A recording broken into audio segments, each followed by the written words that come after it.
안녕하세요. 동양학을 같이 공부해 보겠습니다. 저번 시간에 태극에서 음양, 사상, 소선 8개 그리고 소선 8개의 자체 오행과 십천간이 배속되는 것을 간단하게나마 말씀을 드렸습니다. 이제는 하도라는 큰 틀에서 이 십천간과 소선 8개가 어떻게 운용이 되는지를 말씀을 드리도록 하겠습니다. 저번 시간에 일건천, 이태택, 삼리와 사진내, 오손풍, 육감수, 칠간산, 팔본지가 태극에서 비롯돼서 음양으로 분화되고 음양이 분화돼서 사상, 사상이 분화돼서 복희선 1008개 차서도의 숫자로 일건천, 이태택, 삼리와 사진내, 오손풍, 육감수, 칠간산, 팔본지로 순차적으로 나오는 것을 숙지하셨습니다. 그래서 이 각각 소선계에 대한 이름을 숙지를 하셔야 됩니다. 따로 한자를 찾아보셔가지고 숙지하시라고 제가 말씀을 드렸습니다. 그리고 여기 나오는 1, 2, 3, 4, 5, 6, 7, 8은 단순히 태극에서 음양, 3변에서 나오는 규칙성에 의해서 부여된 숫자일 뿐입니다. 이 숫자는. 그래서 자연현상을 설명을 할 때 복귀선 1008개 차서도에서 나오는 이 1, 2, 3, 4, 5, 6, 7, 8 숫자는 거의 쓰이는 것도 있긴 있지만은 대부분은 오늘 제가 지금 소개시켜 드리려고 하는 대연학당의 청구 선생님께서 발견하신 인사에 비유해서 양계 1, 2, 3, 4, 5, 그 다음에 음계 6, 7, 8, 9, 10 이 숫자가 실질적으로 자연현상에서는 쓰입니다. 그래서 오늘은 실제 쓰이는 숫자가 소선 8개에 어떻게 배치가 되어 있고 이 숫자들이 파도라는 틀에서 어떻게 이제 적용이 되는지에 대해서 설명을 드릴까 합니다. 그래서 소선 8개가 나왔는데 소선 8개의 그 1획, 2획, 3획이 구성되어서 일건천이다, 1번에 해당된다 이런 것도 이제 숙지하시기가 빠듯하실 텐데 또 갑자기 다음 단계를 들어가시니까 어렵다고 느끼실 수 있는데 첫 번째 수업에서 했던 부분들을 차근차근 본인이 노트에 따라서 한번 그려보시면은 그 방법이 제일 좋은 것 같습니다. 본인이 직접 손으로 그림을 따라 그려보는 겁니다. 설명의 순서에 의해서 제가 판서해 놓은 이 형태로 해서 본인이 이해를 하면서 그대로 한번 따라 그려보는 겁니다. 그 방법이 가장 좋은 공부 방법인 것 같습니다. 그래서 설명을 드리면 양괴라는 개념이 있고 음괴라는 개념이 있습니다. 자연현상에는 남자가 있고 여자가 있지 않습니까? 모든 어떤 살아있는 생명체에는 암컷과 수컷이 있습니다. 그래서 사람도 암컷과 수컷에 이제 속하는 것이죠. 사람이 이제 무조건 대표적인 그런 것은 아닙니다. 지금 제가 말씀드리는 자연은 사람을 포함한 전체적인 자연에서의 어떤 사람의 포션을 이야기 드리는 거지, 사람이 그 만물의 영장이다 해서 사람이 주인공처럼 해서 여러 가지를 행사한다 그런 의미가 아닙니다. 그래서 양괴는 그 양을 뜻하겠죠. 수컷. 그리고 음괴는 암컷을 뜻한다고 보시면 됩니다. 그래서 순양이라고 합니다. 일건천은 양으로 3획으로 구성되어 있고요. 그리고 이 짝이 되는 게 있는데 짝은 1획, 2획, 3획의 정반대의 모양이 짝입니다. 그래서 남자와 여자는 정반대지 않습니까? 그래서 괴상에도 보면은 짝을 지울 때 양계의 정반대되는 모습이 음계가 됩니다. 그래서 일건천 인사로 이야기하면 부친이 되고 순양이 되는데 여기에 짝이 되는 것은 순음이 올 것이고 부친의 짝이 모친이 올 겁니다. 그래서 음으로 이제 구성되죠. 모양이 정반대가 되죠. 그런데 숫자를 부친은 1에 비유를 했고 모친은 6에 비유를 했습니다. 이 6이라는 숫자가 어떻게 나오냐 하면 모든 만물은 흙을 밟지 않고는 살 수가 없습니다. 땅 위에 다 존재하는 거죠. 그래서 땅 위를 의미하는 숫자 5를 통하지 않고서는 모든 생명이 존속할 수 없다는 거죠. 그래서 1이 5의 공간에서 그 짝이 6으로 해서 맺어진다라는 의미가 있습니다. 그래서 1 더하기 5는 6이잖아요. 그죠? 그래서 1, 6이 짝이 되는 겁니다. 나머지 2, 7, 3, 8, 4, 9, 50도 동일한 원리가 되겠죠. 그리고 양꾀에 대해서 이제 아버지로 말미암아 가지고 모친과 짝이 되어서 처음에 남자아이를 낳는다 그러면 그게 장남이 될 것이고, 두 번째는 중남, 세 번째 소남, 그리고 여자아이를 낳는다면 첫 번째 아이가 장녀, 둘째가 중녀, 막내 딸이 소녀가 될 겁니다.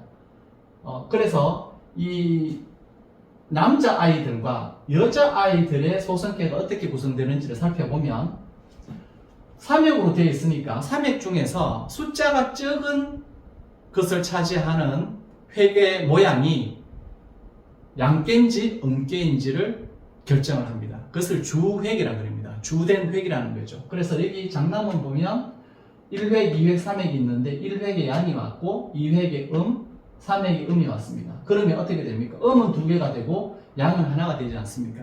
적은 것이 주획이 된다고 했습니다. 주장을 한다고 했습니다. 그래서 양이기 때문에 작은 것이 1획에 온 양이기 때문에 이게 장남이 됩니다. 그리고 복희선천 8개 차서도에서 음양을 이제 이야기를 하고 음양을 이야기하고 그 음양에서 또 음양으로 쌓아지고 이 음양에서 또 음양으로 쌓아졌습니다. 순차적으로 아래에서부터 위로 올라갔습니다. 그래서 첫 번째 장남은 1획에 양이 온 것이고요. 두 번째 아들 중남은 두 번째 획에 왔고 소남은 세 번째 3획에 왔습니다. 그렇게 해서 숫자로 1, 2, 3, 4가 됩니다. 그리고 여기에 5를 제가 적어놨는데 이 5는 여기서 말하는 이 5와 동일한 개념입니다. 그런데 여기서는 땅 위에 어떤 개념으로 해서 땅 위에 모든 만물이 펼쳐진다는 의미로 제가 5를 설명을 드렸지만은 5라는 것에는 이 땅의 개념만 있는 게 아니라 태양의 개념도 있습니다. 왜 그러냐면 땅 위는 항상 태양에 의해서 영향을 절대적으로 받습니다. 그래서 이 땅과 태양을 같은 어떤 속성으로 놓고 두 가지 방법으로 정의를 내리는 거죠. 하나는 5를 땅으로 정의를 내리고 또 하나는 뭐다? 태양으로 정의를 내리는 거죠. 그래서 정의를 내릴 때 한 가지만 있는 것이 아니라 두 가지, 세 가지, 네 가지가 있을 수도 있다는 겁니다. 그래서 양이 하나이기 때문에 전부 다 양이 주장을 하기 때문에 양꾀라고 합니다. 여기 이 설명과 반대로 돼서 음꾀 쪽에는 음이 첫 번째 왔기 때문에 장녀, 음이 두 번째 가운데 2회에 왔기 때문에 중녀, 세 번째 왔기 때문에 소녀라고 합니다. 그래서 이렇게 1, 3, 4, 5, 6, 7, 8, 9, 10이 되는데 5의 짝이 되는 10은 태양의 짝은 달이 됩니다. 그러니까 결국은 뭡니까? 낮과 밤을 뜻한다는 거죠. 그래서 이게 땅 위라고 말씀을 드렸으니 10은 당연히 땅 아래가 되겠죠. 그래서 땅 위와 땅 아래라는 개념을 가지고 있는 것도 중요한 포인트가 되겠습니다. 그래서 이 이제 1, 2, 3, 4, 5, 6, 7, 8, 9, 10 배분을 제가 설명을 드렸는데 복귀선처 8개 차서도에서 말한 이 1, 2, 3, 4, 5, 6, 7, 8하고 인사를 비유로 해서 1, 2, 3, 4, 5, 6, 7, 8, 9, 10 숫자가 완전히 달라졌습니다. 숙지를 하시고요. 왜 이걸 1, 2, 3, 4, 5, 6, 7, 8, 9 이렇게 양깨, 음깨로 해서 나누느냐? 주역에 보면은 건도 1건천이니까요. 건도 성남, 건의 도는 성남 남자를 이루고 곤이잖아요. 8건지 곤도 성녀, 곤의 도는 여자를 이룬다라는 말이 있습니다. 그래서 이 6이라는 게 순음인데 1획, 2획, 3획이 전부 다 음으로 구성되어 있죠. 그래서 이 음이 하나가 가서 양으로 이동해서 뭡니까? 장녀 같은 경우에는 부친의 1건천 상에 이 이름이 1획이 1획짜리에 파고들어 가지고 음으로 바뀌어지는 겁니다. 그렇게 해서 배합이 되는 거죠. 섞이는 거죠. 수정이 되니까 정자난자가 수정이 되면 남자아이가 될 수도 있고 여자아이가 될 수도 있지 않습니까? 그러니까 남자아이의 속성, 여자아이의 속성을 다 가지고 있는데 그 중에 어느 것이 움직여서 어떤 형태로 결정되는가에 따라서 장남이 될 수도 있고 장녀가 될 수도 있는 거죠. 그래서 이 1, 2, 3, 4, 5, 6, 7, 8, 9, 10이라는 숫자를 소선 8개와 1월에 붙여서 숙지를 하시는 게 중요한 겁니다. 이게 숙지가 되었다면 그 다음 단계로 하도에서 이 부분을 이해를 하셔야 됩니다. 하도는 동서남북 중앙을 나타낸 그림입니다. 그리고 천도, 지도, 인도가 전체적으로 어떻게 운행이 되는지에 대해서 나타낸 그림입니다. 그래서 하나하나씩 살펴보면 천도, 인도, 지도는 뒤에 가서 따로 설명을 또 올리겠습니다. 복잡하게 보이시는데 여기서 먼저 아셔야 될 것은 숫자만 보시자라는 거죠. 아래쪽이 물이 해당됩니다. 위쪽이 불이고 동쪽이 목입니다. 서쪽이 금이고요. 그래서 중앙은 토가 자리를 잡고 있습니다. 토를 중심으로 해서 목화, 금수가 펼쳐진다는 거죠. 토가 존재하지 않으면 목화, 금수도 의미가 없는 겁니다. 토가 있기 때문에 목화, 금수가 의미가 있는 거죠. 그래서 항상 토가 중앙을 차지한다. 이 토의 숫자가 5와 10이지 않습니까? 그죠? 그래서 토를 지구라고 생각을 한다 하시면은 5는 태양이 되고요. 10은 달이 됩니다. 그래서 50합토라는 어떤 용어로 말을 하게 되는데 숫자만 보면 중앙에 50토, 지구를 중심으로 해서 그 지구에 펼쳐지는 수화, 목금이 어떤 식으로 배치가 되는지를 나타내는 게 하도가 되겠습니다. 그래서 이 하도는 물은 아래 하는 습성이 있기 때문에 아래쪽에다가 표기를 했고요. 불은 위로 타오르기 때문에 위쪽에다가 표기했고, 여기 왼쪽에는 나무, 동쪽이기 때문에 수를 북쪽으로 본다 그러면 여기 그 왼쪽이 동쪽이 됩니다. 동쪽이 되고 위에는 남쪽이 되죠. 그리고 오른쪽은 서쪽이 됩니다. 그리고 계절에 비유를 해서 말씀을 드리면 동쪽부터 해서 봄, 여름, 가을, 겨울이 됩니다. 봄, 여름, 가을, 겨울을 주재하는 것은 누굽니까? 중재하는 것은 누굽니까? 토입니다. 토는 중앙에서 각각의 계절을 다 반영을 해서 관여를 합니다. 그래서 1이 16이 아래에 배치가 되어서 수가 있다라고 지금 표기가 되어 있고요. 2, 7이 배치가 되어서 화가 된다. 3, 8이 배치가 되어서 목이 된다. 4, 9가 배치가 돼서 금이 된다.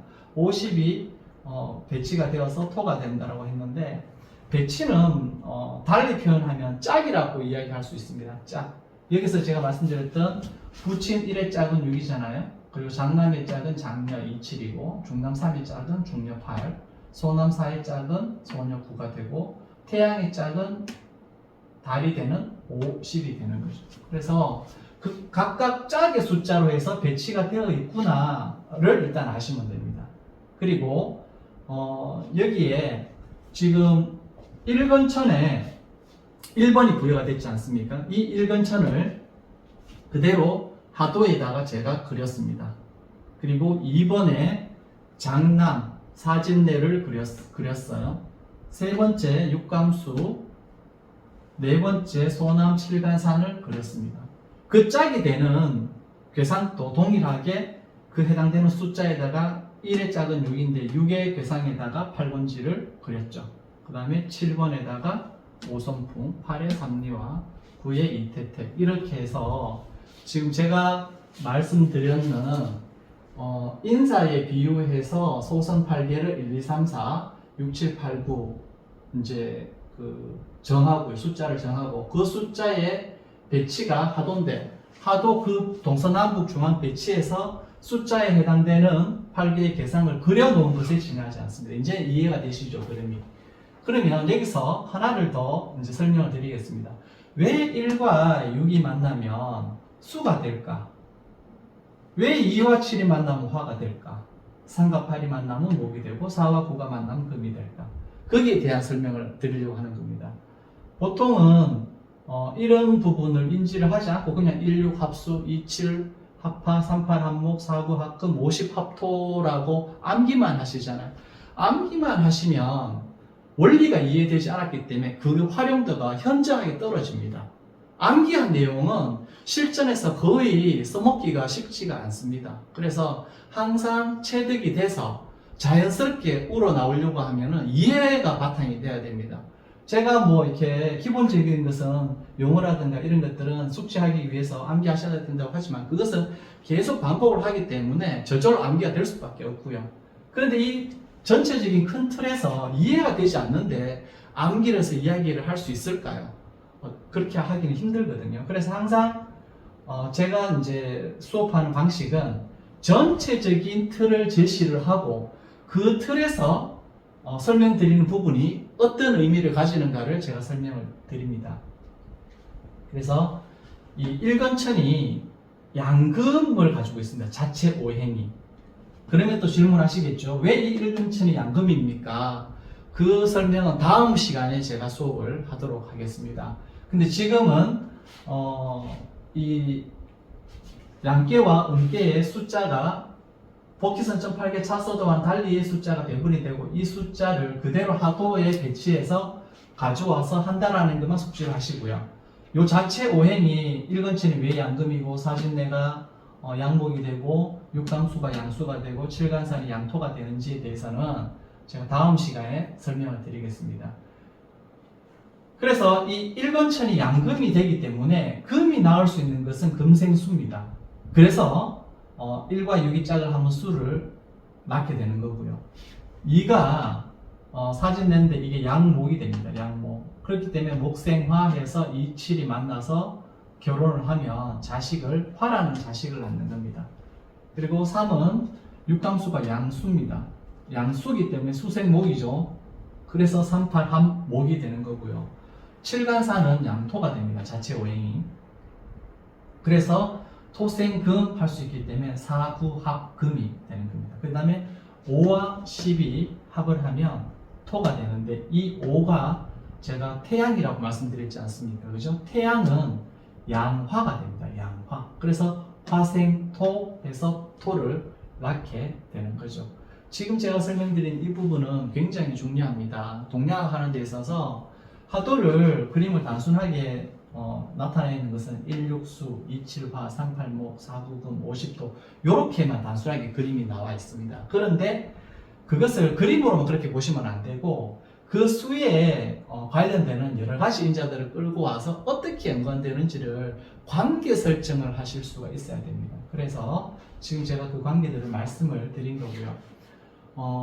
짝이 만나서 각각의 수, 화, 목, 금, 토를 낳았는데 이 수, 화, 목, 금, 토가 비로소 오행이 되는 겁니다. 그래서 첫 시간에 제가 음양을 말씀드렸고 물론 음양을 말씀드리면서 소승팔계 이렇게 나온다, 삼변에서 나온다, 그 소승팔계에다가 자체 오행은 이러이러하고 십천간이 이렇게 배분이 됩니다. 간단하게만 소개를 시켜드렸잖아요. 그런데 그 음양으로 펼쳐지는 복귀선점 8개 차서도에서 지금 다음 단계인 오행이 어떻게 나오는지 오행의 틀을 제가 보여드린 거예요. 일단은 틀을 이해를 하시고 그 틀 안에 들어가 있는 각각의 세부적인 부분을 이해하는 게 중요하다는 거죠. 그래서 지금 천도, 인도, 지도라는 용어가 있습니다. 그래서 1, 2, 3, 4, 5가 안에 배치가 되어 있는 숫자이고요. 수, 화, 목, 금, 토는 중간에 배치가 되어 있는 것이고요. 제일 끝에 6, 7, 8, 9, 10이 밖에 배치가 되어 있는 구조입니다. 그래서 안에 있는 1, 2, 3, 4, 5를 이 수에 대한 이름이 뭐냐면 생수라고 합니다. 생해주는 수. 1이 오행을 생해줬잖아요. 그죠? 그래서 생수라고 하고 그러면 이 안에 있는 그 생해주는 수의 인자를 성수가 이어받아가지고 이 수라는 오행을 이루어줘야 되잖아요. 그죠? 그래서 6은 이 오행을 이루어주고 이 오행을 생해주는 수, 오행을 생해주는 수가 생수가 되고 오행을 이루어주는 수가 성수가 되는 겁니다. 그래서 생수 1, 2, 3, 4, 5, 성수 6, 7, 8, 9, 10 이런 개념을 딱 가지시면 될 것 같습니다. 그 다음 단계를 말씀을 드리면 이 1, 2, 3, 4, 5 생수와 6, 7, 8, 9, 10 성수 그리고 오행 수화 목금토가 어떻게 운행이 되는지 그 관계를 보고자 합니다. 관계를 보면 지금 빨간 것부터 먼저 보겠습니다. 생수를 먼저 보겠습니다. 이 일금천이 양금이죠. 육감수는 수입니다. 그래서 금생수, 생하는 관계가 되었죠. 그리고 지금 사진내가 양목인데 육감수가 양수입니다. 그래서 수생목, 생하는 관계가 되었죠. 그 다음에 목은 목생화해서 태양이 양화라고 했습니다. 그래서 목생화해서 생하는 관계가 됐죠. 이게 화니까 화는 또 화생토를 생할 거 아닙니까? 그죠? 그래서 이 사가 양토, 화생토해서 양토를 생했습니다. 토는 또 뭘 생할 수 있습니까? 토생금 해서 양금을 생할 수 있습니다. 그래서 전부 다 이렇게 보면 양금, 양수, 양목, 양화, 양토. 양의 거동이 1, 2, 3, 4, 5 생수에 있다는 것을 아실 수 있었습니다. 그래서 이 양이 움직이는 거동을 하늘에도 하늘 천자를 쓰고 길도자를 써서 천도라고 이야기를 합니다. 시계 방향으로 순행을 하고 있는 것을 알 수가 있습니다. 그러면 이 천도에 의해서 태어난 자식인 오행을 보겠습니다. 오행은 수생목, 목생화, 화생토, 토생금, 금생수 해서 역시 천도와 동일하게 시계 방향으로 순행하고 있는 걸 알 수가 있겠습니다. 이게 이제 오행을 인도라고 이야기합니다. 이 인자는 사람 인자가 아니고 만물 인자입니다.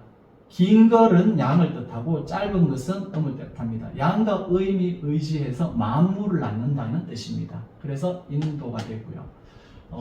이제는 지도를 살펴보겠습니다. 지도는 땅지자를 쓰고 길도자를 씁니다. 그래서 지도가 되는데 오성풍이 음목입니다. 그리고 삼리화가 음화입니다. 성수는 음이 붙죠. 그래서 목생화, 그렇죠? 그 다음에 팔곤지는 음토가 됩니다. 역시 음이 붙었습니다. 그래서 화생토 해서 팔곤지 음토를 생했습니다. 토는 토생금 해서 이태택 음금을 생했습니다. 음금은 또 음수를 생하겠죠. 금생수 해서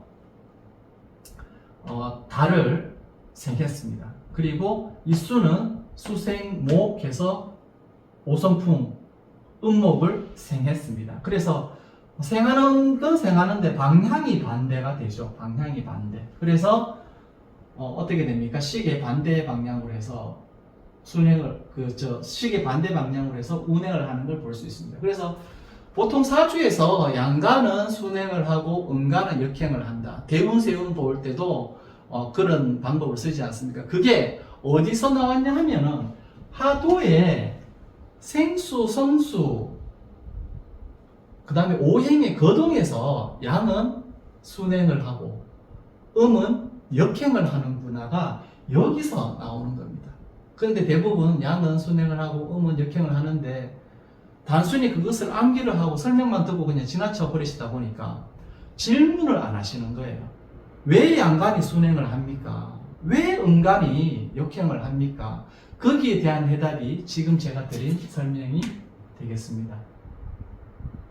그럼 여기에서 하나를 더 나가봅시다. 저번 시간에도 자체 소승팔에 대한 자체 여행을 간단하게 소개를 하고 그 다음 십천간을 말씀을 드렸지 않습니까? 그래서 동양학은 결국은 십천간과 십이지지, 육식간지로 해서 시공간을 표현을 하기 때문에 이 육식간지, 특히 십천간, 십이지지 자체에 대한 이해가 없이는 동양학을 출발을 하면서 가장 중요한 부분을 그냥 간과하고 지나간다고 저는 생각을 합니다. 그래서 이제 십천간이 배속이 어떻게 되는지를 한번 보면은요. 수기 때문에 수에 관련되는 목부터 할까요? 목부터 할게요. 갑을병정, 무기경신, 임계순서로 하는 게 좋을 것 같습니다. 그래서 십천간에서 갑을이라고 하면 갑은 양간의 목이고 을목은 음간의 목이라고 합니다. 그래서 갑이 목을 생하는 38한목 중에서 시작하는 3의 갑목이 왔고요. 이루어주는 을목에 8의 을목이 왔습니다. 그리고 갑을 병정이니까요. 불에 해당되는 것은 남쪽에 해당되는데 여기서는 보면 2, 7이 있습니다. 그죠? 2, 7이 있는데 2에 정화가 왔고요.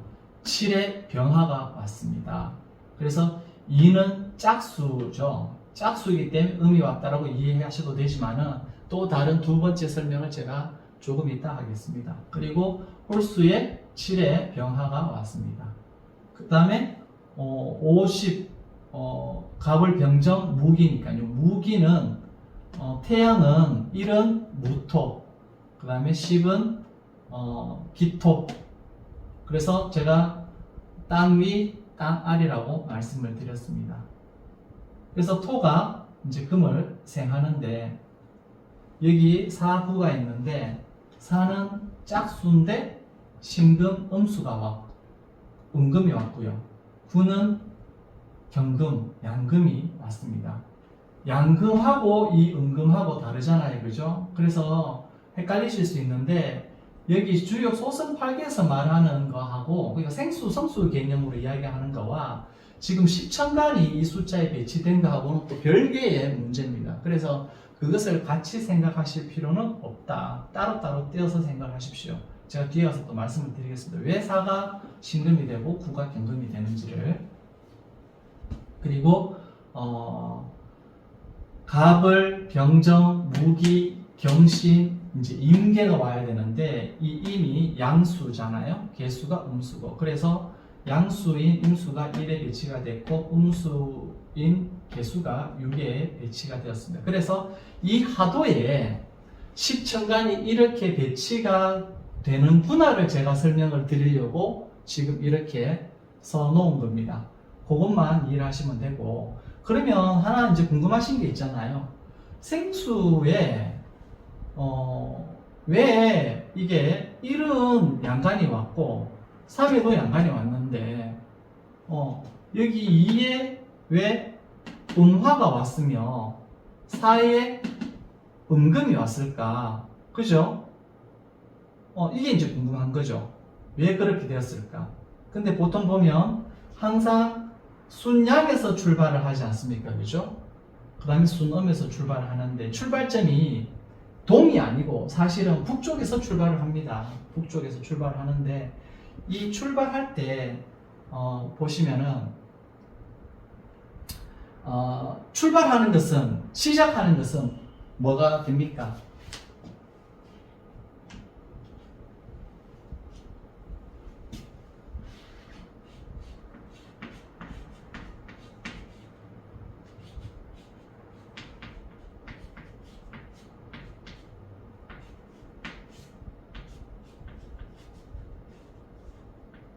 시종이 있습니다. 시종.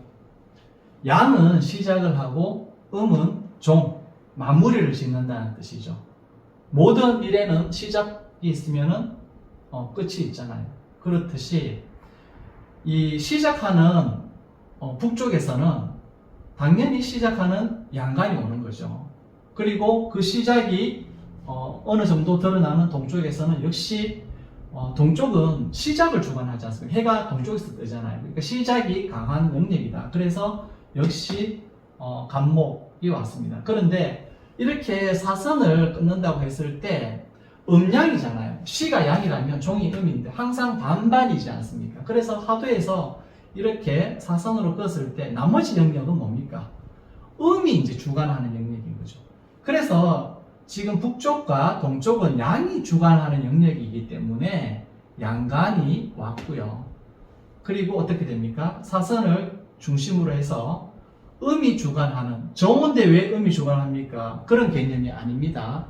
시작과 종의 개념으로 지금 제가 하도를 설명을 드리는 겁니다. 십천간 배치에 의해 가지고. 그래서 여기서는 음이 주관하기 때문에 음이 주관하는 영역에 당연히 음간이 먼저 와야 되지 않습니까? 그래서 음화인 정화가 왔고 음금인 신금이 온 겁니다. 답변이 되셨겠죠? 네, 그래서 오늘 천도, 인도, 지도에 대해서 이렇게 어떻게 원리가 순환을 하는지, 원리가 어떻게 순환을 하는지 제가 말씀을 드렸고, 하나를 더 부연적으로 설명을 드리면, 천도하고 인도가 있으면 천도가 항상 인도보다 앞섭니다. 하늘에서 어떤 분위기를 조성을 시켜야 그 하늘에서 조성된 분위기가 땅에 전달이 되잖아요. 그죠? 땅은 늦게 반응을 한다는 거죠. 그래서 천기가 먼저 앞서고 그 다음에 지기가 그것을 받아들여서 이제 만물을 만들어내는 그런 원리에 의해서 금을 따지고 보면 천도의 금은 북쪽에 있습니다. 그런데 인도의 금은 어떻게 됩니까? 한 칸 뒤에 서쪽에 있죠. 이렇게 돈다고 봤을 때, 시방향으로 돈다고 봤을 때, 양금이, 안에 있는 천도 양금이, 일근천 양금이 먼저 한 칸을 와버렸죠.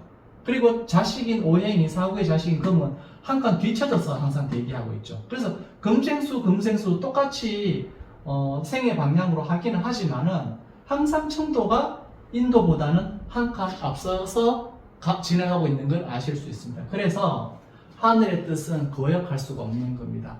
그렇겠죠.